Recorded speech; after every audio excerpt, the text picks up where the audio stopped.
entablado, simbolo ng pagsusumikap ng isang anak para sa kanyang ina. Entablado ng mga beauty pageant, hindi lamang korona at karangalan ng pinipilit makamtan ni Rizaldo Nano o mas kilala bilang Zoraida Ekek Sanchez, 56 anyos, taga Santo Domingo, Nueva Ecija, kundi ang pagkakataong maitaguyod ang kanyang ina na matagal nang may karamdaman. Ibinahagi ng CLSU Collegian ang kanyang istorya na mula pa noong edad 22, naging bahagi na ng buhay ni Zoraida ang pagsali sa mga Miss Gay Contest sa kanilang barangay at iba't ibang lugar. Ang bawat patimpalak ay hindi lamang para sa kasiyahan kundi para sa kinabukasan nilang mag-ina, lalo na't si Opelia Nano, ang kanyang ina, ay may Alzheimer's disease.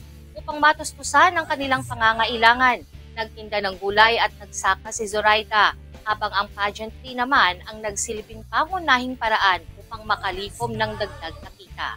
Bagamat kadalasan ay hindi niya nakukuha ang korona, ang suporta at tulong pinansyal mula sa mga manunood ang nagsilbing gantimpala upang maitaguyod ang kanilang pamumuhay.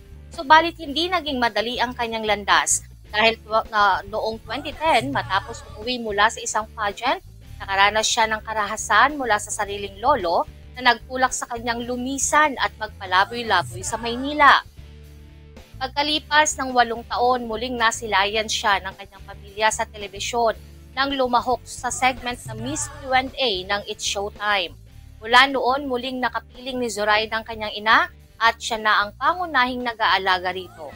Kahit na nahaharap sila sa mga suliranin gaya ng lumang bahay at sirang pasilidad, patuloy siyang kumakayod at sumasali sa mga pageant sa Nueva Ecija at maging sa ibang lungsod.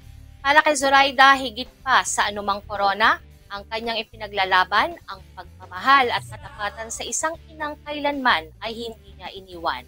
Sa kabila ng kahirapan, nananatili ang entablado bilang simbolo ng kanyang pagsusumikap, sakripisyo at pag-asa para sa kanilang pag